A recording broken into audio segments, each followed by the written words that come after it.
Lakukan adalah memberikan pengharapan, dia pakai kata hope, kepada masyarakat Amerika. Gitu ya. Jadi yang diperlukan itu adalah memberikan pengharapan. Gitu, ada sesuatu yang lebih baik untuk masyarakat Amerika. Bapak Ibu, kalau saya bilang itu pidato yang brilliant, luar biasa. Meskipun itu adalah retorika politik, ya. Nanti janjinya dipenuhi apa enggak kita nggak tahu, gitu kan? Tapi itu speech yang luar biasa. Yang satu bilang kita mesti kembalikan kejayaan, itu sudah luar biasa sebetulnya, sudah hebat sekali, gitu ya. Tapi yang satu mengatakan ngapain? Wong Amerika selalu jaya kok, gitu kan? Yang penting adalah kita bisa memberikan pengharapan kepada orang Amerika bahwa kita bisa lebih baik lagi daripada hari ini.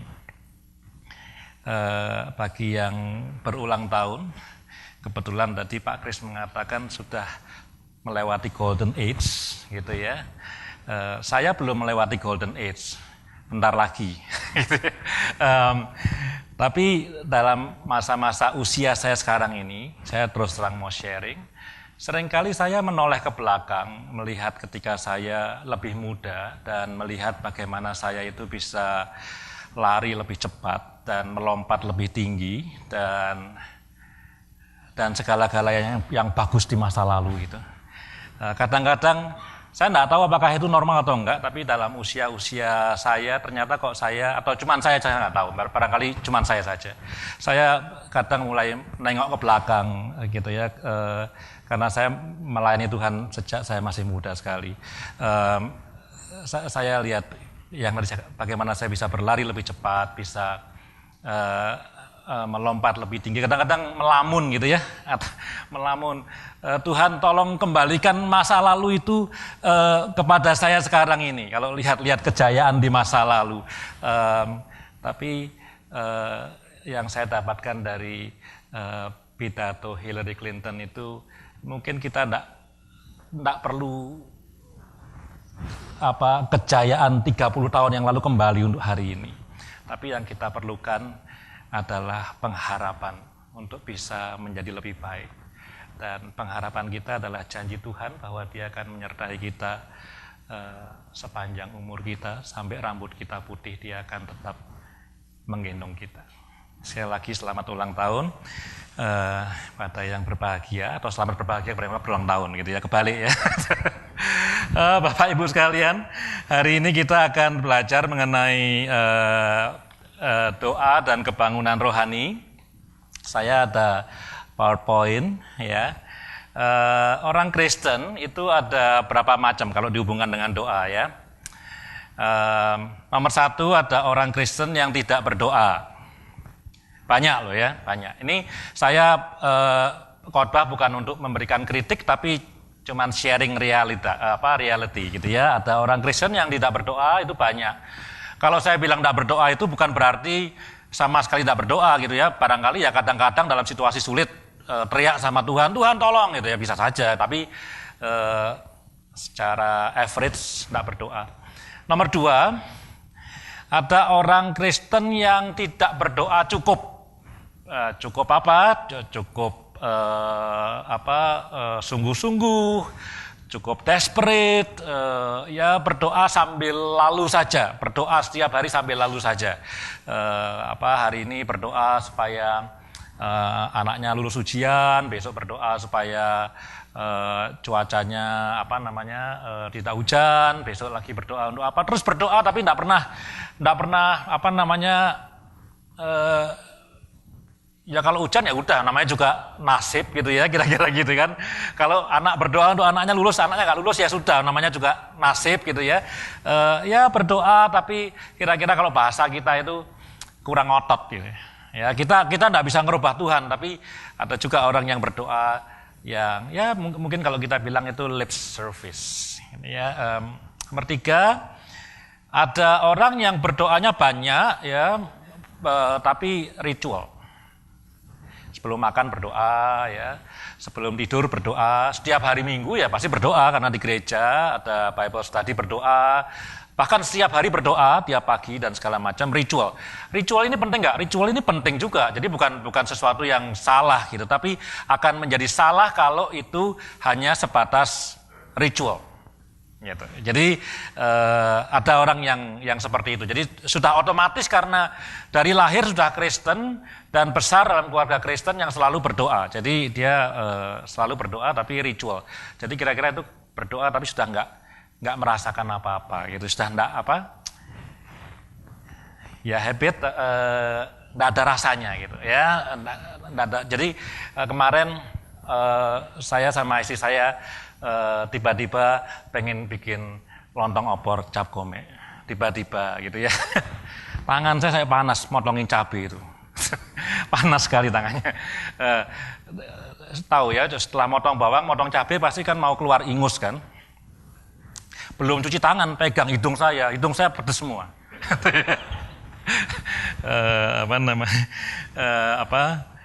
Resepnya cari di internet, tanya sama kakak saya segala macam gitu ya.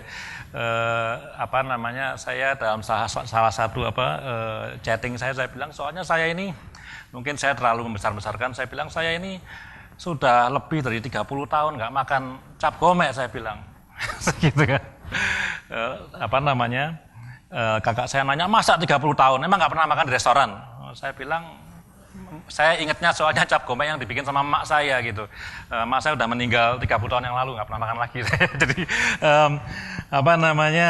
sehingga ketika kemarin kita bikin waktu makan gitu ya, saya nggak tahu istri saya rasanya spesial sekali. Tapi kalau bapak ibu makan cap gome tiap tahun ya mungkin ya gitu-gitu aja lah. Apa sih istimewanya? Kalau makannya tiap bulan, tiap minggu apalagi gitu ya sudah nggak ada rasanya barangkali gitu ya. Tapi karena saya sudah lama sekali nggak makan gitu ya, kemudian makan jadi something gitu ya. Doa juga barangkali bisa menjadi seperti itu. Yang keempat, ada orang Kristen yang berdoa banyak tapi berdoa buat diri sendiri ya, buat keluarga sendiri, buat anak sendiri, buat rumah sendiri, buat mobil sendiri dan seterusnya. Pokoknya buat yang belakangnya itu ada self-nya itu sendiri, gitu ya. Salah enggak? Enggak juga ya. Ada yang seperti itu. Banyak yang seperti itu. Ini saya bikin yang ujung-ujungnya ya, variasinya banyak gitu ya. Tentu ada gabungan di antara 2 dan 3. Yang selanjutnya ada orang yang berdoa banyak tapi tidak disertai dengan ketaatan. Ya, berdoa banyak tidak ada ketaatan, jadi akibatnya meskipun berdoa banyak hidupnya tidak mengalami perubahan apa-apa gitu. Berdoanya banyak, bagus-bagus, tapi karena tidak taat jadi hidupnya tidak mengalami apa-apa. Yang terakhir, nah ini yang parah nih. Berdoa banyak tapi nggak jelas berdoanya pada siapa, gitu ya. Saya memulai pelayanan saya dari pelayanan doa. Kemudian saya waktu itu ingat saya diminta untuk menuliskan satu artikel mengenai doa, dipublikasikan gitu ya. Saya lihat untuk bisa nulis artikel itu saya lihat banyak artikel yang lain. Ada artikel yang judulnya doa adalah nafas hidup orang Kristen misalnya. Itu dari Martin Luther gitu ya. Doa nafas hidup orang Kristen. Ada yang bilang doa ini apa? Doa itu adalah kalau dengan judul hari ini doa adalah syarat kebangunan rohani. Ada lagi artikel doa itu adalah peperangan rohani dan seterusnya. Saya dalam artikel itu mendefinisikan doa itu sebagai pertemuan dengan Tuhan.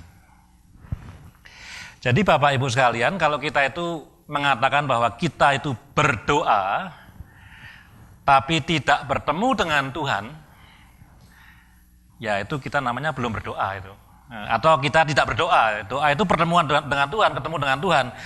Yang lebih parah lagi itu kalau berdoa ketemu dengan yang bukan Tuhan. Lebih baik nak ketemu siapa-siapa gitu kan. Tapi kalau kita berdoa dan ketemu yang bukan Tuhan, berbahaya sekali. Nanti kita menerima janji tapi bukan dari Tuhan. Nah gitu ya, repot. Kita menerima direction tapi bukan dari Tuhan, itu repot. Jadi Doa itu pertemuan dengan Tuhan. Jadi yang parah adalah orang yang banyak berdoa, pray a lot, tapi tidak ada Tuhan di situ, tidak ada Yesus di situ. Saya tidak tahu ketemu dengan siapa. Itu kira-kira tentu yang terakhir yang baik. Saya tidak sebut yang baik. Yang baik ya berdoa dengan sungguh-sungguh, ketemu dengan Tuhan, kemudian taat pada doanya dan seterusnya. Ini kira-kira attitude yang negatif ya dari orang-orang Kristen. Sekali lagi ini bukan kritik, tapi kalau ada di antara kita yang merasa ada di salah satu ini atau sempat ada di salah satu ini, mungkin hari ini waktunya untuk berubah. Saya ingin mengajak kita untuk melihat doa Bapa kami dalam Matius pasal yang ke-6. Ini terlalu kecil barangkali ya, tapi saya akan bacakan satu baris saja. Saya percaya kita semua hafal doa Bapa kami, yaitu Thy kingdom come and Thy will be done. Jadi datanglah kerajaanmu dan jadilah kehendakmu. Tujuannya apa? Tujuannya untuk memberikan counter kepada slide yang sebelumnya tadi, yang negatif attitude tentang doa. Bulan lalu saya merayakan anniversary, lalu kita ke gereja pagi hari seperti biasa, pas hari Minggu saya punya anniversary. Datang ke gereja pada pagi dan khotbahnya doa Bapak kami. Pendetanya khotbah gitu ya, apa artinya satu persatu gitu ya. Kemudian dia sampai di datanglah kerajaanmu dan jadilah kehendakmu. Dia bilang semua doa itu bagus. Ya, doa supaya kita punya rumah yang lebih besar itu bagus. Doa supaya kita punya pekerjaan yang lebih baik itu bagus. Doa supaya semua doa itu bagus, ya, doa kepada Tuhan bagus. Orang Kristen doanya bagus lah, ya, kecuali yang gimana gitu ya.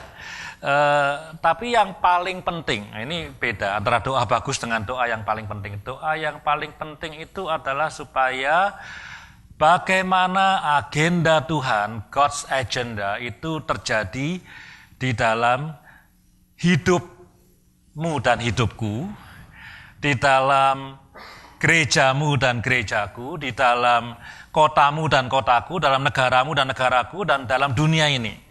Bagaimana God's agenda, rencana Tuhan, kehendak Tuhan itu bisa terjadi.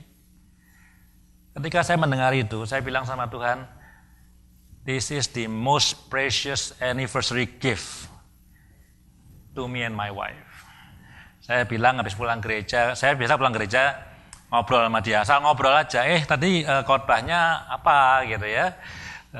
Saya bilang rasanya hadiah anniversary-nya adalah mulai hari ini kita perlu atau diingatkan untuk berdoa supaya God's agenda, Tuhan punya rencana itu terjadi di dalam hidup kita. Nah, revival gitu ya, kebangunan rohani itu bagian dari rencana Tuhan, gitu ya. Sekali lagi, saya tidak melarang saudara berdoa untuk yourself, your family, your belongings, semua, your plan, your dream, itu semua valid. Tapi revival is not your dream, revival is God's dream. Apa itu revival? Gitu ya. Ini beberapa contoh revival. Ya, saudara. Saya mulai khotbahnya dengan hal-hal yang teknikal ya, revival. Revival itu bisa berupa jemaat growing, bertumbuh, jumlah ya, bertumbuh dengan extraordinarily. Saudara bisa argue, loh Pak, khususnya ini yang argue biasanya gereja-gereja nggak bertumbuh nih ya.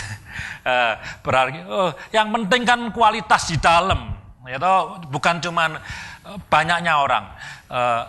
Pertumbuhan kualitas di dalam itu juga revival.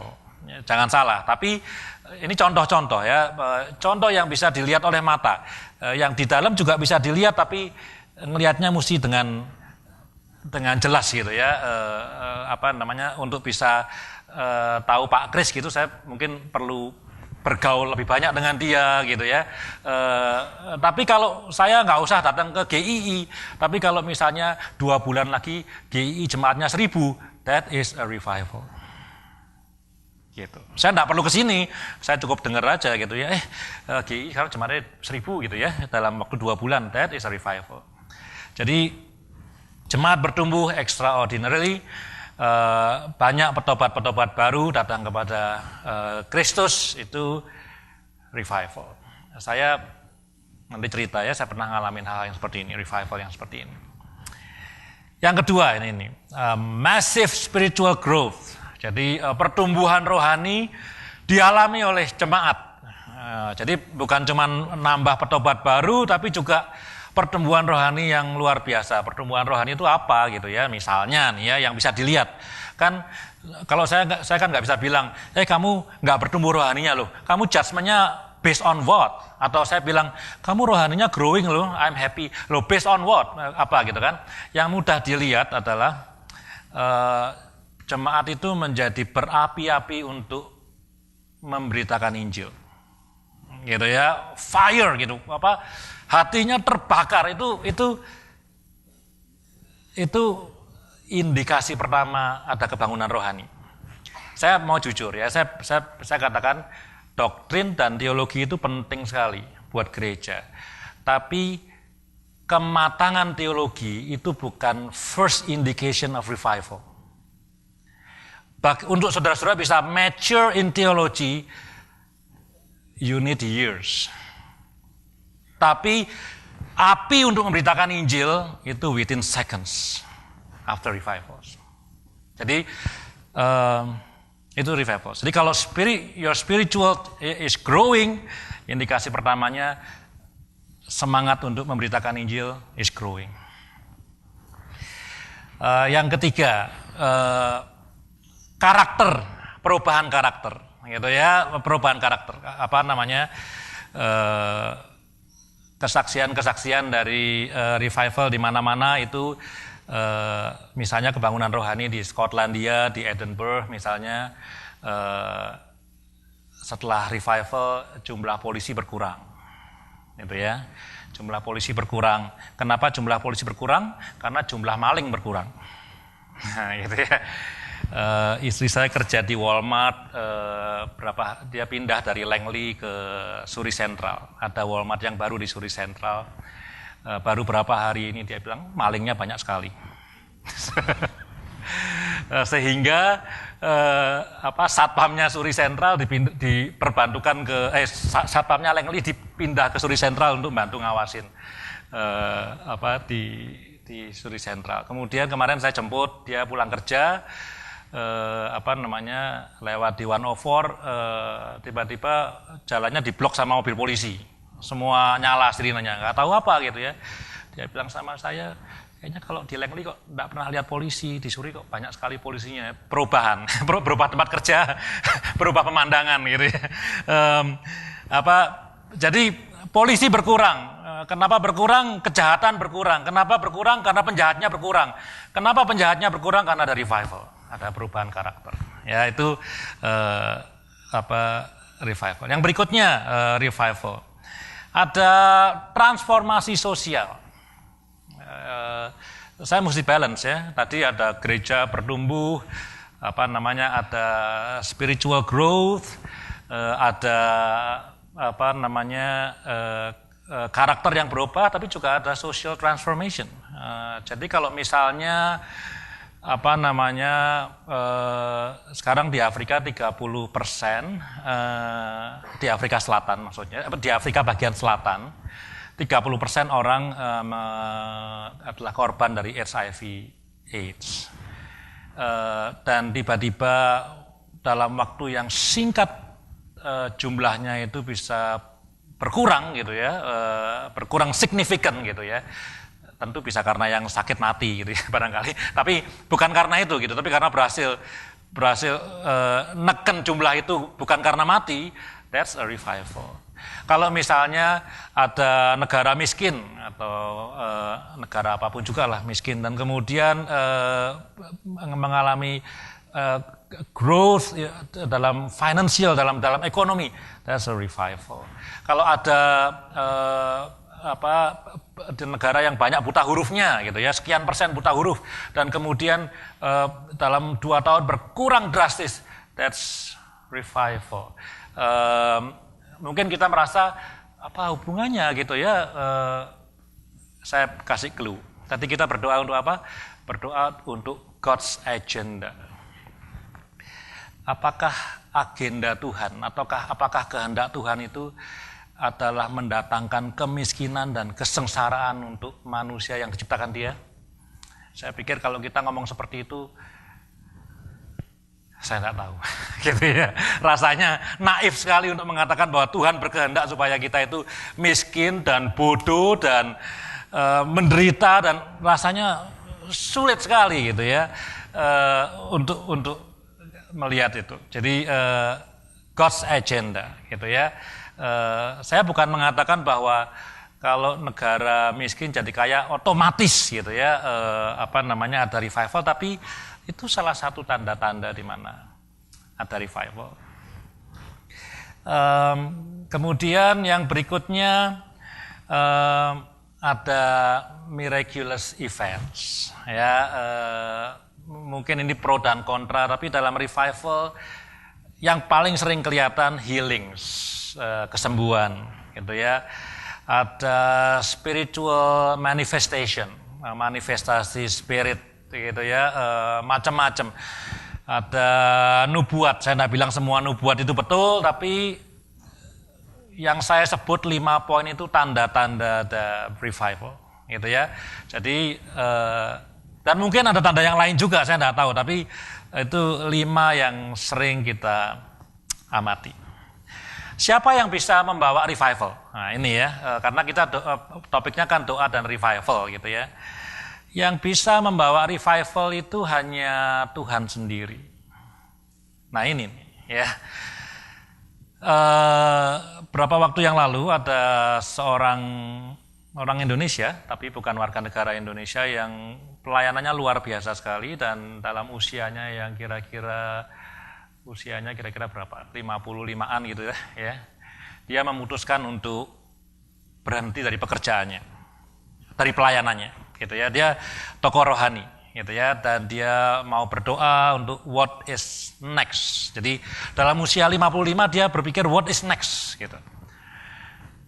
Lalu dia taruh di Facebook gitu ya, saya meninggalkan ini dan seterusnya. Ada satu orang yang komennya gini, pulang saja ke Indonesia dan bring revival di Indonesia. Sejauh saya tahu mengenai orang ini, dia diurapi Tuhan, dipakai Tuhan luar biasa. Saya sebetulnya yakin kalau dia pulang ke Indonesia, dia akan bring revival. Sebetulnya saya yakin, saya cukup yakin gitu. Tapi dia balas di Facebooknya itu, yang bisa membawa revival itu bukan saya, tapi the Holy Spirit, God Himself. Gitu. Kalau yang membawa revival itu kita, itu bukan revival, itu namanya rekayasa, gitu ya. Jadi kalau revival itu Tuhan sendiri yang mengerjakan, Tuhan sendiri yang membawa, tetapi di dalam sejarah Alkitab dan di dalam sejarah gereja, berkali-kali Tuhan itu selalu mengambil keputusan atau memilih untuk bekerja sama dengan umatnya. Jadi siapa yang bisa membawa revival? Hanya Tuhan. Tapi dalam sejarah gereja dan di dalam sejarah Alkitab, Tuhan itu selalu memilih untuk bekerja sama dengan umatnya. Tuhan itu bisa mengeluarkan umat Israel dari Mesir dengan mudahnya, tapi Dia memakai Musa untuk memimpin bangsa Israel. Tuhan itu akan mudah sekali sebetulnya untuk merobohkan tembok Yeriko, which is true, dan kita lihat itu betapa mudahnya itu. Tapi Dia ingin supaya tentara Israel itu berputar-putar sambil memuji Tuhan 7 hari lamanya. Dan pada hari yang ke-7 harus putar 7 kali. Gitu. It's mudah sekali. Tuhan itu begitu mudahnya membangkitkan Lazarus atau menyembuhkan Lazarus, tapi Dia membiarkan Lazarus mati dulu. Dan sudah di dalam kuburan dan saudaranya Maria dan Marta sudah nangis-nangis, baru dia datang dan membangkitkan dia. Jadi begitu mudahnya Tuhan itu melakukan sesuatu, to bring revival. Dan saya sih percaya sekali bahwa begitu mudahnya Tuhan itu membuat gereja ini menjadi 1.000 orang juga begitu mudahnya. Tapi dia ingin pakai Bapak dan Ibu, dan bukan hanya Pak Pendeta tapi juga Bapak Ibu sekalian. Kalau memang dia ingin membuat gereja ini menjadi 1.000 orang. Itu revival. Nah, untuk slide berikutnya saya akan memberikan pendahuluan begini. Di Fuller, kalau sudah familiar dengan seminari di California, ada seminari namanya Fuller, salah satu yang terbesar theological seminary. Dulu ada profesor namanya J. Edwin Orr. Dia meninggal tahun 87. Dia lahir di Inggris, di Irlandia, mengalami karir awalnya sebagai Baptist minister, dia orang Baptis. Dia menyelesaikan ibunya orang Inggris, bapaknya orang Amerika, kemudian dia lahir di Inggris, kemudian dia pindah ke Amerika, sekolah di Northern Baptist Theological Seminary di Chicago, kemudian dia selesai master dan juga Doctor of Theology. Kemudian dia seperti biasa Perang Dunia Kedua, serving di perang tentara Amerika. Tahun 49 dia selesai PhD. Jadi dia punya 2 doktor. Dia punya Doctor of Theology dari Northern Baptist dan dia punya PhD dari Oxford University. Jadi orang pinter. Dia punya spesialisasi, dia historian sebetulnya, ahli histori, tapi dia punya spesialisasi itu adalah the history of revival, J. Edwin Orr. Tapi dia juga bukan hanya orang yang teoritis saja, dia adalah orang yang berapi-api untuk memberitakan Injil.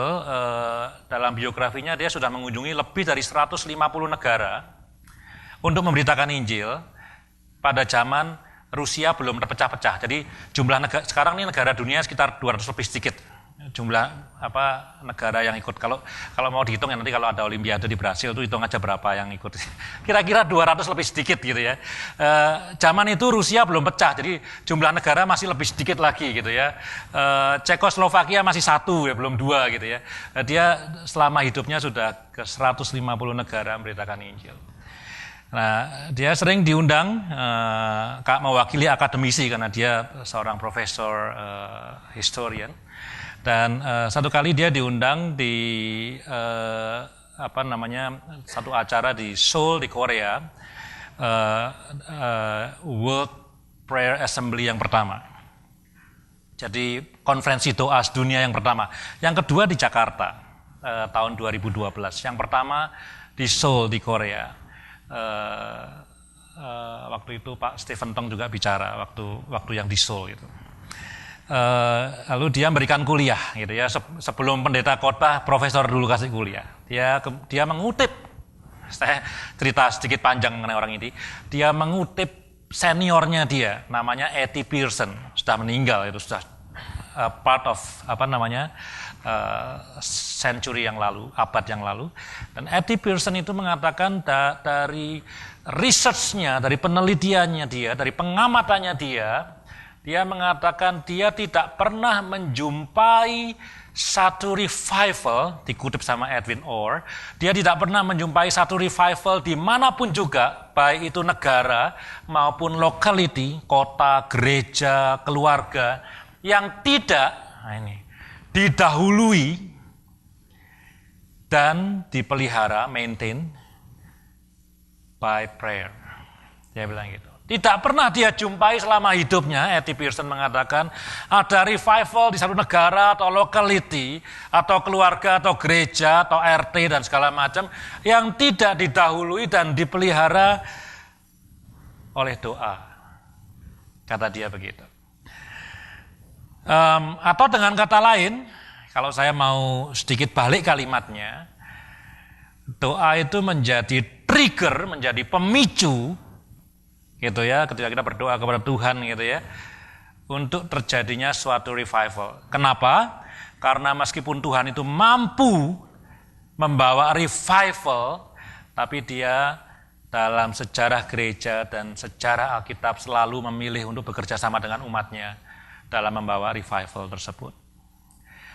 Dengan kata lain, kalau tadi yang pertama doa itu menjadi trigger bagi revival, dan yang kedua ketika doa itu berhenti, revivalnya juga berhenti.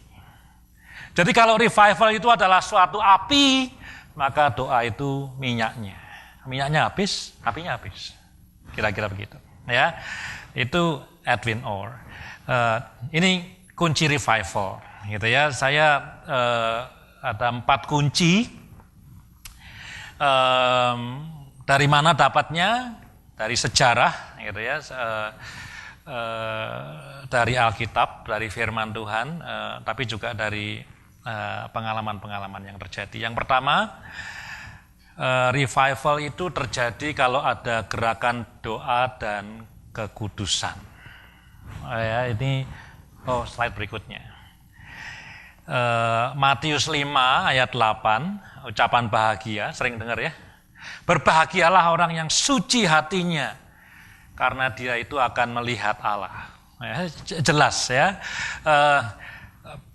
Blessed are those who pure in heart. Mereka akan melihat Allah, ketemu Tuhan. Kalau definisi saya mengenai doa itu betul, bahwa doa itu pertemuan dengan Tuhan, maka kalau syarat revival itu doa, maka orang yang ketemu Tuhan itu ya orang-orang yang suci hatinya. Jangan salah mengerti. Alkitab juga menyaksikan pemungut cukai yang penuh dosa datang kepada Tuhan dan kemudian Tuhan membenarkan dia. Ya betul juga, minta ampun atas dosa-dosanya. Kalau orang berdosa datang kepada Tuhan, minta ampun ya diampuni gitu ya. Tapi kalau berdoa for revivals is another story. Gitu ya. Ketika orang-orang percaya datang kepada Tuhan, minta revivals, maka kesucian hidup itu begitu penting. Kekudusan itu begitu penting. Ya, orang ini bisa melihat Tuhan. Kalau saudara perhatikan dalam Bilangan 25 ayat 6 sampai 11, nanti bisa baca di rumah gitu ya. Pada waktu itu Tuhan marah. Tuhan itu di Perjanjian Lama suka marah kepada umatnya gitu ya. Kalau umatnya berdosa, dia marah. Kalau dia marah, maka hukumannya itu adalah tulah. Gitu, dia kasih tulah. Nah, kalau dia kasih tulah, maka biasanya 20.000 orang meninggal gitu ya, 15.000 orang meninggal gitu. Itu banyak nggak? Banyak itu ya. Apalagi pada waktu itu banyak itu, 22.000 orang. Tapi Bapak Ibu sekalian, jumlah orang yang meninggal hari ini itu lebih daripada itu. Jadi kalau kita mau lihat statistik dunia ini dan melihat jumlah orang yang meninggal hari ini, sebetulnya it is fair enough untuk mengatakan kita ini juga kena tulah sebetulnya. Dan more importantly, dari orang-orang yang meninggal hari ini itu, most of them, they do not know Christ. Kalau mereka tahu Yesus, 2 juta orang meninggal hari ini tidak masalah. Tahu Yesus ke surga, aman, bahagia, kekal. Finish.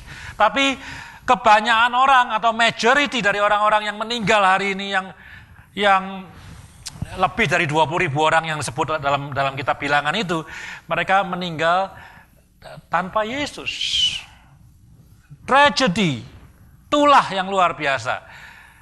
Kalau kita tidak bisa melihat itu sebagai suatu tulah, sebagai suatu bencana yang kita alami hari ini, maka kita adalah orang Kristen yang pray a lot, but untuk diri sendiri. We don't care dengan orang lain.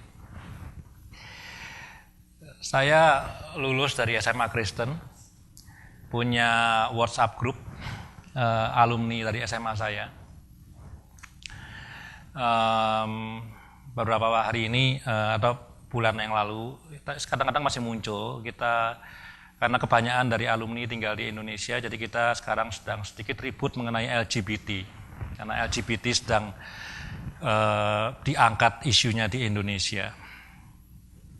Lalu ada satu orang, saya tidak mau komen ya, mungkin lain kali kalau diundang khotbah LGBT lain lagi ceritanya Pak.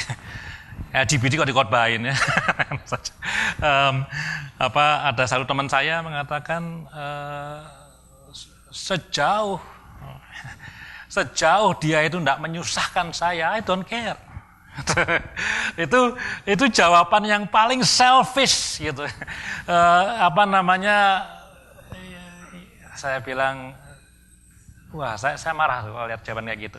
Saya lebih suka orang yang pro dengan LGBT, yang punya sikap gitu ya. Bukan berarti saya suka dengan orang yang pro, tapi saya lebih suka dengan orang yang pro LGBT yang punya sikap ketimbang orang yang mengatakan as long as dia tidak gangguin saya, tidak merugikan saya, I don't care.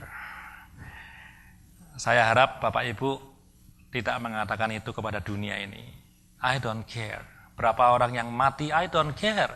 Sejauh saya bisa makan nasi pagi ini dan siang nanti dan malam nanti dan bangun tidur besok sehat, punya pekerjaan, maka praise God. Kalau itu yang terjadi, you pray a lot, we pray a lot. Tapi kita berdoa untuk diri sendiri. No hope. Tidak ada pengharapan untuk dunia yang lebih baik. Bilangan 25 ada tulah yang luar biasa gitu ya. Dan kemudian ada pemimpin-pemimpin yang mengatakan saya akan setia ikut Tuhan Yesus. Saya tidak mau ikut berhala, tidak mau ikut menyembah berhala. Ketika Tuhan itu melihat orang-orang yang begitu teguh memegang prinsip-prinsip kekudusan itu, kita mengatakan maka pada detik itu juga tulah itu berhenti. Gitu ya. Kita punya tugas tuh untuk menghentikan tulah yang terjadi. Gitu ya. Saya katakan di dalam teks saya itu salah satu bahaya besar dari kekristenan itu adalah kekristenan tanpa moral. Christianity bisa menjadi faith without morality. Itu bahaya. Jadi kalau kita terus gitu ya berdoa gitu ya, mengangkat tangan, menangis, which is semuanya itu betul, justified gitu ya, memuji Tuhan, tapi kemudian kehidupan moralnya itu bobrok, maka Christianity itu menjadi movement yang tanpa moral. Dan revival tidak terjadi dalam environment yang seperti itu. Kebangunan rohani tidak terjadi pada environment seperti itu. Kalau Tuhan memberikan revival pada environment yang seperti itu, maka Tuhan menjadi Tuhan yang mensupport faith without morality. Jadi saudara bisa menjawab kalau ada orang yang bertanya, bagaimana kalau kita misalnya mendirikan gereja, atau misalnya kalau ada yang bertanya kepada saya karena di grup ada yang tahu barangkali saya pekerjaannya related dengan ministry. Bagaimana kalau ada orang yang LGBT kemudian setia kepada Tuhan Yesus, percaya kepada Tuhan Yesus, beriman kepada Tuhan Yesus, berbuat segala sesuatu ekstrimnya yang diperintahkan Tuhan Yesus, but misalnya the fact that he or she is part of the LGBT. Saya tidak akan memberikan jawabannya, tapi Bapak Ibu bisa menjawab sendiri, gitu ya. Jadi holiness movement, itu mungkin jarang terdengar di kalangan gereja Protestan, tapi di gereja-gereja Pentakosta di Kanada ini misalnya ada satu denominasi namanya PHCC, Pentecostal Holiness Churches in Canada. Gitu. Kenapa orang-orang Pentakosta kok getol sama holiness movement? Kenapa kok orang-orang Protestan kok kurang interest dengan movement-movement seperti itu? Bisa dimengerti karena untuk orang-orang Protestan doktrinnya, kalau mau belajar doktrin, hari ini saya bertobat dan diselamatkan, seumur hidup saya selamat, tidak mungkin murtad, gitu kan? Tapi untuk orang-orang Pentakosta dan karismatik gitu ya. Hari ini saya bertobat, besok saya bisa murtad, hari ini saya selamat, belum tentu minggu depan saya selamat. Jadi untuk kalangan Pentakosta, untuk bisa tetap hidup suci, berkenan di hadapan Tuhan itu begitu pentingnya. Holiness Movement. Bilangan 16 gitu ya, ayat 44 sampai 50. Kalau tadi bilangan 25, kemudian Matius 5 bicara pentingnya kekudusan, bilangan 16 bicara betapa pentingnya doa, altar. Di sana dikatakan ketika orang-orang yang sungguh-sungguh itu mencari Tuhan itu berdiri di antara orang yang hidup dan yang mati. Jadi itu bicara soal bridge, jembatan, maka tulah Tuhan itu berhenti. Gitu ya. Jadi ada orang-orang yang mau melayani altar, mau berdoa dengan sungguh-sungguh menjadi juru syafaat, maka tulah Tuhan itu berhenti. Jadi kunci untuk revival yang pertama adalah gerakan doa dan kekudusan. Jadi berdoa saja tidak cukup kalau itu without morality. Tapi moral yang baik saja juga tidak cukup kalau itu tidak disertai doa. Perlu gerakan doa dari orang-orang yang kudus. Itu key yang pertama. Key yang kedua, kita perlu berdoa dengan compassion, dengan belas kasihan. Ya, jangan sampai terjadi seperti yang teman saya bilang itu, I don't care. Gitu ya, I don't care dengan mereka. Kita perlu minta sama Tuhan supaya Tuhan itu menganugerahkan kepada kita hati yang penuh dengan belas kasihan. Dalam Matius 5 ayat 44 Tuhan Yesus mengatakan kita itu harus berdoa dan mengasihi musuh kita. Even musuh kita itu kita harus berdoa dan mengasihi. Apakah Bapak Ibu sekarang ini pada prakteknya mengasihi dan berdoa untuk musuh, kalau punya musuh Bapak dan Ibu sekalian? Apakah banyak orang Kristen yang seperti ini? Jawabannya sedikit. Kalau gitu buat apa firman Tuhan ini? Gitu kan? Yesus sendiri, bukan nabi yang ngomong, bukan imam yang ngomong, tapi Tuhan Yesus sendiri mengatakan kita perlu mengasihi, bahkan berdoa untuk orang-orang yang menjadi musuh kita. Berdoa buat teman aja jarang gitu ya, berdoa buat relasi aja jarang, buat keluarga sendiri. Ini suruh berdoa buat musuhnya. Tapi itu adalah firman yang keluar dari mulut Tuhan Yesus sendiri. Ulangan 9, Keluaran 32 itu adalah doanya Musa untuk bangsa Israel. Setiap kali ada tulah, Musa bilang, kapan-kapan perlu belajar doanya Musa ini Pak Kris. Strateginya, Musa kalau berdoa punya strategi. Dia selalu ngingetin Tuhan pekerjaan dia di masa lalu. Gitu ya. Tuhan, dulu kan kamu yang bebaskan mereka dari Mesir gitu, kok masa sekarang kamu tumpas, kira-kira gitu. Ada tuh strategi doanya Musa. Tapi dalam Keluaran 32 ayat 32 Musa mengatakan begini, Tuhan, lebih baik engkau coret namaku dari kitab kehidupan daripada engkau musnahkan bangsa ini. Itu ya, the most powerful intercessory prayer yang saya pernah tahu. Tuhan, coret nama saya dari kitab kehidupan supaya bangsa ini diselamatkan. Itulah Tuhan berhenti kalau dia nemu orang yang seperti itu. Saya dulu waktu belajar mengenai doa syafaat, saya punya guru, bukan guru mana, tapi saya dengar khotbah, saya belajar, saya baca buku. Saya rasanya pernah sharing di gereja ini, rasanya saya lupa ingat gitu ya. Intercessory prayer atau doa syafaat itu kita berdoa on behalf orang lain, kita mewakili orang lain, dan doa syafaat itu menjadi begitu hebat gitu ya, begitu berkuasa itu kalau kita bisa mengidentifikasikan diri kita itu dengan orang lain itu. Tentu juru syafaat yang paling top itu Tuhan Yesus ketika dia mati di kayu salib. Dia mengidentifikasikan dirinya dengan kita karena yang disalib harusnya kita. Tapi dia disalib. Itu juru syafaat gitu ya. Lalu saya diajari gitu ya, kalau kamu mendoakan orang yang sakit gitu ya. Tuhan tolong sembuhkan dia sakit gitu ya.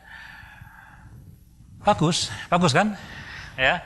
Anak saya yang kedua itu setiap malam saya minta dia berdoa, Tuhan sembuhkan semua orang yang sakit di dunia ini. Selalu itu aja yang dia doakan gitu ya. Saya enggak tahu kenapa. Selalu doanya kesembuhan buat semua orang sakit di dunia ini. Saya diajari bagus kita mendoakan tumpangi tangan tolong supaya sembuh, dipeluk supaya sembuh, diapain lagi supaya sembuh. Tapi akan lebih baik lagi kalau selain kamu berdoa, kamu ke apotek beliin obat buat dia. Lebih baik lagi ya, khususnya kalau dia tidak punya uang buat beli obat gitu ya. Akan lebih baik lagi kalau dia di rumah sakit, kamu temani kalau boleh sama rumah sakitnya. Jadi bukan cuma mendoakan tapi didampingi gitu ya. Kehadiran kita itu penting. Tapi on the top of it adalah kalau kita itu bisa mengidentifikasikan diri kita dengan dia. Bisa enggak kita itu berdoa dan mengatakan, Tuhan aku berdoa untuk orang ini supaya dia sembuh dan kalau perlu penyakitnya itu pindah kepada saya. That is on the top of your prayer. Itu yang dikerjakan Tuhan Yesus. Mestinya kita disalib tapi dia disalib. Ya, saya enggak nyuruh saudara berdoa malam ini begitu ya. Nanti jemaat sakit semua nggak tahu saya Pak. Tapi that is on the top of intercessory prayers. Kita pakai ilustrasi yang lebih ringan. Dulu saya belajar ini ketika mahasiswa gitu kan.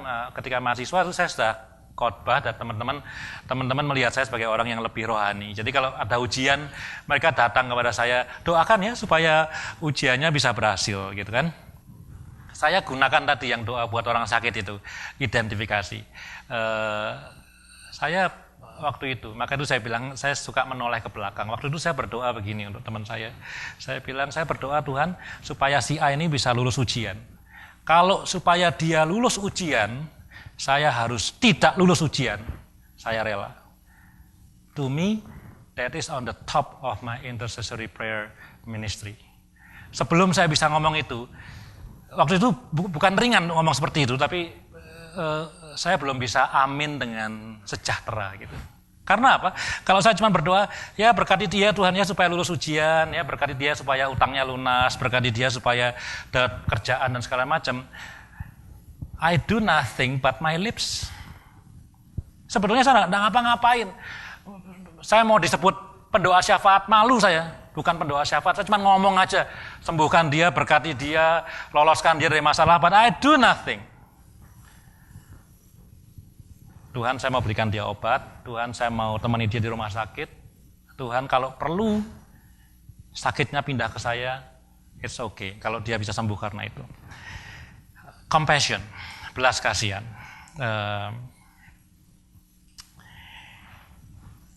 Yang ketiga, spiritual warfare, peperangan rohani. Efesus 6, kenakan senjata Allah ya. Tapi kalau saudara lihat berdoa itu beda gitu ya, ketopong keselamatan tapi berdoalah terus menerus gitu ya di akhir dari ulasan. Peperangan kita bukan melawan darah dan daging tapi melawan penguasa-penguasa di udara gitu ya. Orang Amerika berdebat boleh nggak punya senjata?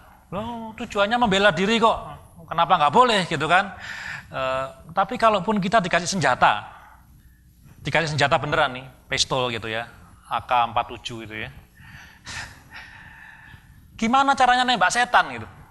Coba caranya gimana? Emang di mana setannya? Dan kalau ditembak memang mati dia. Kan enggak gitu ya. Kita ngomong aja. Dan kelemahan dari orang-orang Kristen itu merasa bahwa spiritual world is unreal. Saya ingin mengatakan bahwa spiritual world is real. And Satan is real. Spiritual warfare is real. Spiritual warfare itu is real as perang di Irak atau di Syria atau di manapun juga. Real. Tapi seringkali kita merasa it is not real. Itu dunia lain. Saya mengatakan that is our world. Kalau saudara mengatakan bahwa spiritual spiritual world itu dunia lain, salah besar. Semua yang kelihatan di dalam material world itu ada sesuatu kekuatan di baliknya, yaitu spiritual world. Saya melihat wajah Bapak Ibu yang senyum, yang sedih, yang khawatir, yang penuh pengharapan, yang optimis, yang pesimis, karena ada sesuatu di balik itu. Gitu ya. Jadi gereja ini bertumbuh 2 bulan lagi 1000 karena ada kekuatan di balik itu, bukan karena gencarnya promosi, bukan itu, tapi ada sesuatu yang lain. Spiritual warfare. Daniel pasal 10 menjelaskan bagaimana Daniel itu berdoa 21 hari. Kenapa dia tidak berhenti? Karena ketika dia berdoa itu penghulu malaikat lagi perang lawan setan gitu. Setelah penghulu Alkitabnya menang baru dia berhenti berdoa. Itu ilustrasi Daniel.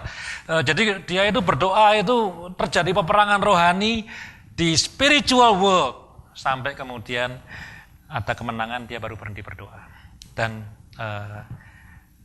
berpuasa. Spiritual warfare. Kalau saudara pernah ikut perang gitu ya, saya sebentar lagi selesai. Kalau saudara pernah ikut perang zaman Perang Dunia Kedua gitu ya. Kalau kita mau nyerbu satu kota gimana caranya? Caranya yang dikirim nomor 1 angkatan udara kan. Perang kan enggak mungkin mengirim angkatan darat dulu, enggak pernah itu ya. Jadi selalu angkatan udara dulu dikirim, dibikin kacau gitu ya. Harusnya sih aturannya markas senjata, markas tentara dibom dulu dari atas gitu. Kalau mereka sudah kocar-kacir, baru tanknya masuk, datang. Itu rahasia umum. Kalau sudah tidak tahu ya ini pengetahuan umum gitu ya. Jadi kalau perang itu seperti itu. Angkatan udara kirim dulu, dihancurkan dulu. Nah, tentu ada pertanyaan. Sekarang yang dihancurkan bukan cuman tentara gitu ya. Kalau perlu meskipun dilarang oleh konvensi internasional, rumah sakit juga kita hancurkan enggak apa-apa gitu ya. Yang penting situasi di darat itu kacau balau, baru tank musuh sama angkatan daratnya masuk.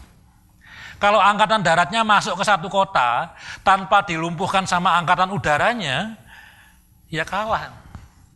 Misalnya orang Vancouver mau nyerbu Calgary, misalnya ya, atau mau nyerbu mana? Jangan jauh-jauh deh, mau nyerbu yang deket-deket gitu ya. Kenapa? Seattle. Kita ndak dibom dari udara dulu mau diserbu, ya kita kalah. Kita logistiknya aja ada distance, makanan akan habis, gitu. Pakaiannya bagaimana? Perang kan ndak cuma sehari 2 hari, mungkin berminggu-minggu gitu kan. Pakaian habis. Kalau winter bagaimana? Kenapa Jerman kalah dari Rusia Perang Dunia Kedua? Karena winternya too long tahun itu. Berkat Tuhan juga tuh. Kalau winternya short, Rusia kalah sama Hitler itu. Tapi winternya too long, mereka ndak survive, tentara Jerman, Rusianya bisa menang. Katanya sudah tinggal sekian ratus kilometer dari Moskow itu. Jadi Jerman sudah masuk ke Rusia, bentar lagi nyampe tapi ndak tahan dingin, kalah. Jadi perlu angkatan udara. Kalau kita mau bawa revival, mau pelayanan yang sukses. Tadi saya senang baca di Warta Jemaat mau berdoa untuk komisi misi, dibentuk komisi misi untuk bisa menginjil, mau kirim menginjil. Kalau kita ngirim penginjil, penginjil tuh kayak angkatan daratnya. Tapi kalau tidak disertai oleh angkatan udara, yaitu doa gitu ya, kita ngirim orang untuk mati. Ya, nanggapnya.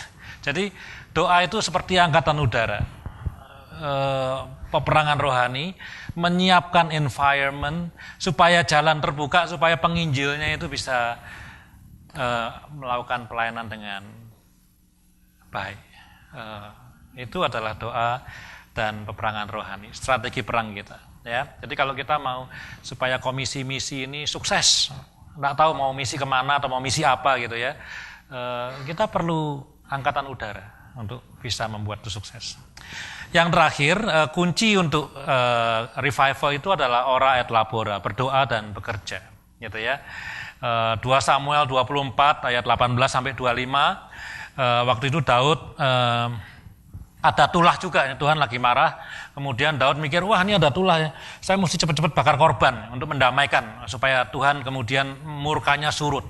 Lalu dia cari-cari tanah, kemudian ada seorang pengusaha namanya Arauna.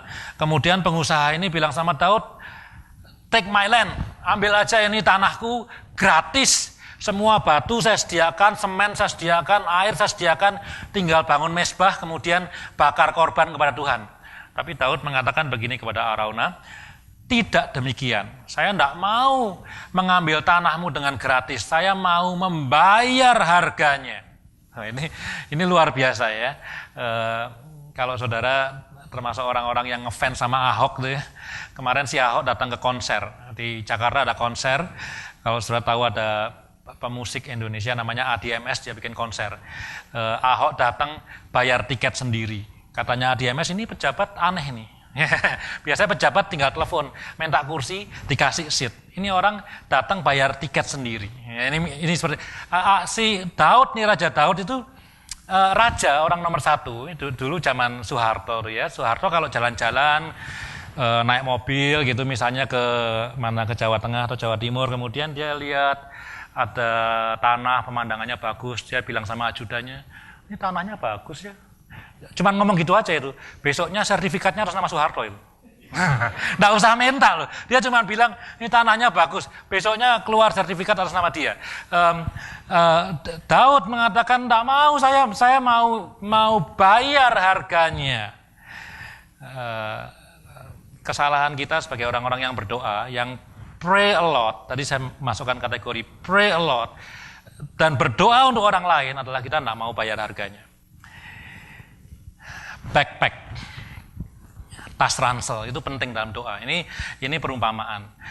Ketika kita berdoa ya, berdoanya bagaimanapun caranya, mau berlutut, mau berdiri, mau angkat tangan, mau tutup mata dan segala macam, bawalah tas ransel. Tas ransel itu ilustrasi untuk apa? Supaya kalau Tuhan itu mengirimkan jawabannya, dilempar, kita berdoa, Tuhan saya pengen apel, Tuhan kirim apel, tuing, itu dilempar dari surga gitu ya. Kita punya tas untuk bawa apelnya. Seringkali orang Kristen berdoa, Tuhan bawa revival supaya GII ini 2 bulan lagi jemaatnya 1000. Berdoanya sampai nangis-nangis. Tuhan kirim jawabannya. Ding. Kita tidak punya tas, tidak siap kita. Jawabannya apa? Kamu pergi menginjil sana. Gitu ya. Kadang-kadang kita tidak siap dengan jawabannya, karena jawabannya seringkali tidak menyenangkan kita gitu ya. Seringkali ketika kita itu berdoa dengan sungguh-sungguh kepada Tuhan, seringkali itu ya. You are the answer of that prayers. Kita tidak berdoa supaya Tuhan kirimlah dia. Enggak. Tuhan kirimlah saya for this revival. Saudara yang mau berubah dan mau berdoa, jangan hanya siap berdoa, siap untuk menerima jawaban dari Tuhan. Slide yang terakhir. Saya pernah sharing ini waktu itu di IFGF kalau saya nggak salah. Saya nggak kenal orang ini sudah meninggal lama, tapi saya tahu ceritanya lebih dari 20 tahun yang lalu. Ini saya salah, ini bukan Jonathan tapi Jeremiah Lanphier. Dia ini businessman, anggota gereja dari di Manhattan di New York, Dutch Reformed Church. Dutch Reformed itu kalau di Indonesia GKI, gitu ya. Jadi kalau saudara ditanya sama orang, kalau saudara orang GKI gitu ya, tanya sama orang, kamu gerejanya apa di Indonesia? Jangan bilang sama orang itu Indonesian Christian Church, bingung dia. Gitu ya. Indonesian Christian Church semua gereja di Indonesia ya Indonesian Christian Church gitu kan. Kalau GKI, gerejamu apa? Dutch Reformed. Nah, orang tahu, oh oke. GKI itu Dutch Reformed. Ini jadi dia orang Protestan, Jeremiah Lanphier. Tahun 1850-an itu krisis di Amerika, banyak pengangguran. Ya. Jadi kalau tadi bilang social transformation, banyak pengangguran. Sebetulnya turunnya itu sudah dimulai sejak abad ke-17, gitu ya. Sebetulnya kesuksesan Kristen setelah Martin Luther, Calvin, dan Zwingli reformasi itu berakhir di John Wesley. Gitu. Jadi gerakan metodis Jadi naik terus nih ya reform ya, setelah pecah dari Katolik nih, Luther, Calvin, Zwingli, kemudian Metodis lahir, John Wesley. Nah setelah di puncaknya itu nggak tahu kenapa terus drop, turun gitu ya, kehilangan banyak jemaat. Itu abad-abad pencerahan memang, di mana sains itu begitu berkembang dan mulai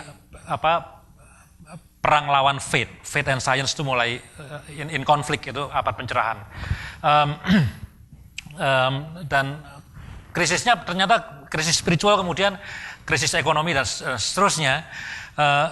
Kemudian Dutch Reform yang ada di Manhattan juga berkurang banyak orangnya, tapi berkurangnya is not so much karena mereka murtad, tapi karena banyak orang yang kemudian pindah ke hidup di bagian kota yang lain, tidak di downtown. Tapi gereja-gereja lain turun dan krisis morality itu jeblok, dan kemudian Tuhan menggerakkan dia untuk membuat suatu gerakan doa. He is not a charismatic, he is not a Pentecostal, dia a Dutch Reform.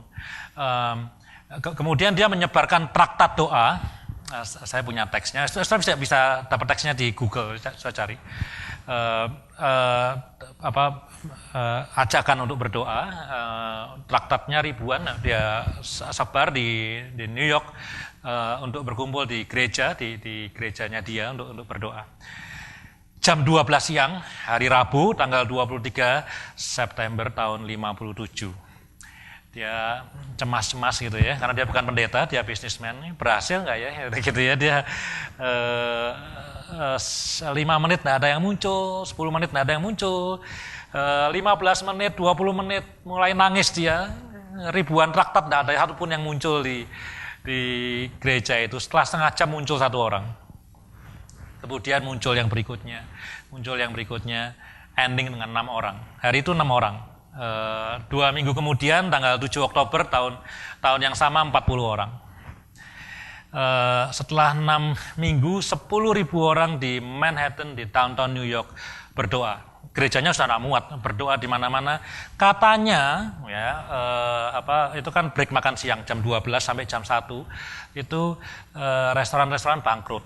Karena orang-orang tidak pakai jam makan siangnya buat makan siang, untuk berdoa.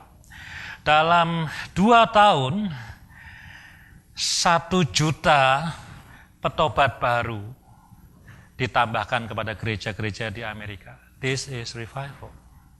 Ini revival. Kebangunan rohani. Kalau saudara ke Manhattan di New York, di sana ada kantor dari American Bible Society. Di depannya, di trotoar jalan itu ada patungnya Jeremiah Lanphier, duduk di kursi.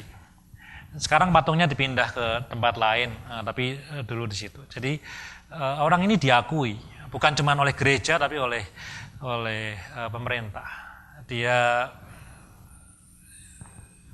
God brings the revival, tapi dia memilih untuk bekerja sama dengan kita. Dan dia pakai Lanphier untuk menjadi trigger, menginisiasi terjadinya revival di New York dan kota-kota lain di Amerika Serikat. Dalam 2 tahun 1 juta orang ditambahkan kepada gereja. Luar biasa, itu revival dan extraordinary. Begitu ya Bapak Ibu sekalian ya, ini kayak lecture ya, kayak kuliah ya.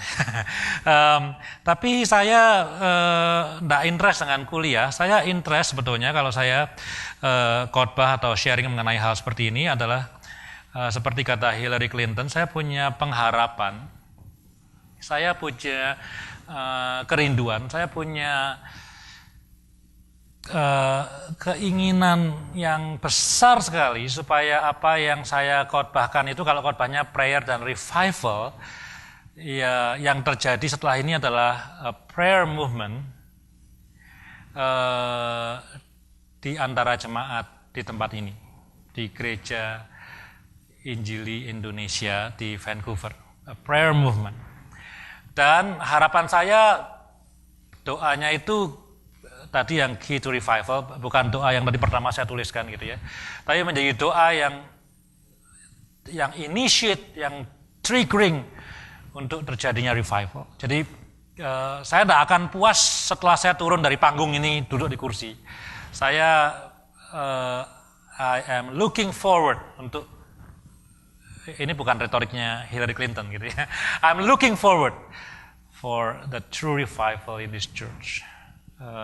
Kalau enggak, berarti apa yang saya katakan selama 30-40 menit ini ya sia-sia saja sebetulnya. Tidak ada benefitnya, kecuali cuma knowledge buat Bapak Ibu sekalian. Saya akan mengajak kita untuk berdoa bersama-sama, Bapak Ibu sekalian. Kalau tadinya saya ingin mengajak kita untuk berconversation, mau berdoa untuk apa, tapi saya ketika membaca warta jemaat ini, pokok doanya itu begitu luar biasa. Saya akan pakai 5 menit ya, kita berdoa sama-sama. Majelis menggumulkan arah komisi misi, pembentukan panitia HUT GI ke-30, dan pembentukan loving community di tiap wilayah. Setiap koordinator dan tim komisi dalam pekerjaan pelayanan supaya Tuhan memberi joy dalam pelayanan mereka. Ini revival, ada semangat, ada sukacita melayani. Setiap anggota jemaat, Tuhan membuka hati untuk kita semakin mengenal, mengasihi Tuhan, mengasihi satu dengan yang lain. Revival, spiritual growth. Mari kita fokus kepada, supaya tidak terlalu banyak, kepada 2 yang pertama saja. Yang pertama ada komisi misi di gereja ini. Mari kita komisi misi, important. Mungkin bagi saya, salah saya kalau ngomong the most important, tapi mungkin that's the most important. Karena kalau gereja tidak punya misi ya tutup aja gerejanya, buat apa punya gereja tanpa misi. Mari kita bersatu hati, tidak berdoa untuk self, tapi berdoa untuk komisi ini supaya komisi ini bisa mendatangkan God's agenda di dalam pelayanannya. Fokus kepada itu saja supaya komisi ini bisa menjadi alat Tuhan, di mana kerajaan Tuhan dan kehendak Tuhan, thy will be done, thy kingdom will come, di Vancouver. Visinya Vancouver ya Pak ya? Ya nggak tahu kalau punya visi di kota lain atau apa, tapi Gereja Injili Indonesia di Vancouver. Mari kita berdoa buat itu. Dan yang kedua, saya senang supaya setiap pelayan Tuhan di gereja ini bisa melayani Tuhan dengan penuh semangat, dengan sukacita, dengan tidak bersungut-sungut, dengan that is revival. Jadi kita fokus pada 2 itu. Jadi sementara ini kita berdoa untuk tidak berdoa untuk self, tapi berdoa untuk 2 ini. Berdoanya bagaimana? Sebentar saya akan minta Bapak Ibu untuk berdiri. Kita berdoa berempat, berlima gitu, sambil gandengan tangan. Bersatu hati. Ya, supaya ada witness-nya gitu ya, ada witness-nya. Saya mendoakan ini ada witness-nya bahwa kita ini berdoa untuk ini. Berdoa untuk komisi misi, saya bilang kalau buat saya pribadi itu the most important komisi dalam satu gereja. Kalau gereja tidak punya misi, tutup aja gerejanya, saya bilang gitu aja. Nomor 2, kita berdoa untuk pelayan-pelayan Tuhan di gereja ini untuk bisa melayani dengan joyful, dengan semangat memberitakan Injil dan semangat yang lainnya. Mungkin yang ketiga kita juga bisa doakan supaya ada spiritual growth untuk seluruh jemaat, gitu ya. Dan ketika nanti ngomong berdoa, jangan berdoa ritualistik gitu ya, jangan yang ritual. Doakan sungguh-sungguh. Kalau siap, tadi pakai prinsip key to revival, berdoa dengan kekudusan gitu ya. Janji Tuhan, saya hari ini mau revival dalam diri saya sendiri. Kalau saya banyak melakukan dosa-dosa ini, saya mau bertobat gitu ya. 2 Tawarikh 7:14 mengatakan, kalau umatku datang kepadaku bertobat dan seterusnya, aku akan bawa revival pada negeri ini. Doa peperangan rohani. Kalau kita berdoa untuk orang-orang supaya melayani dengan sukacita, kita lihat apa ini challenge-nya, apa ini kendalanya, apa ini obstacle-nya. Kita doakan supaya ngebom lewat angkatan udara gitu ya. Berdoa dengan compassionate. Kalau kita berdoa untuk para pelayan Tuhan, kalau berdoa, contohnya berdoa untuk Pak Kris nih, supaya Pak Kris bisa melayani dengan sukacita. bayangkan wajahnya, ya, keluarganya, pergumulannya, and pray for him dengan compassion. Itu yang akan kita lakukan sebentar lagi. Saya tidak tahu tim worship menyiapkan satu lagu. Saya undang Bapak Ibu untuk bisa berdiri untuk satu kelompok 4-5 orang bersepakat, bergandengan tangan, kita berdoa untuk hal ini. Ambil waktu beberapa menit.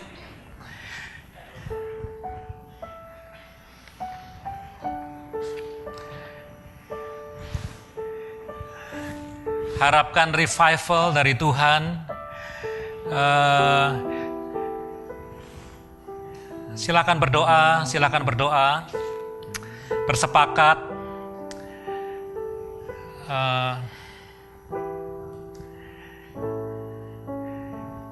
Jangan terburu-buru dan jangan katakan amin kalau Bapak Ibu belum siap untuk mengatakan amin. Hidupku sekarang ke tempat kudus-Mu Tuhan, di mezbah-Mu ku serahkan seluruh hidupku.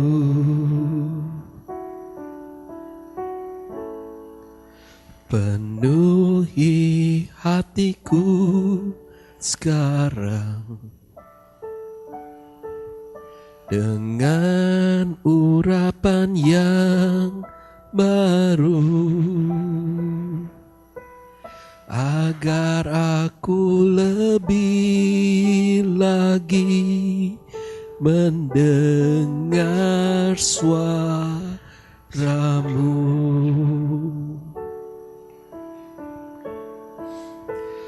Jadikan aku Tuhan rumah doa-Mu, agar semua suku bangsa datang menyembah-Mu.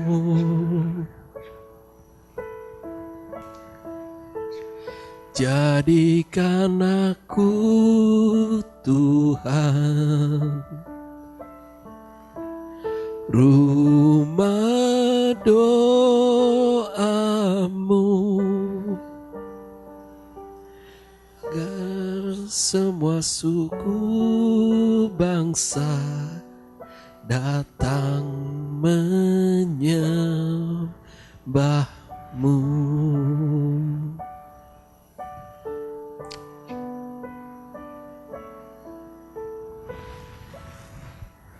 Ku bawa hidupku sekarang ke tempat kudus-Mu Tuhan,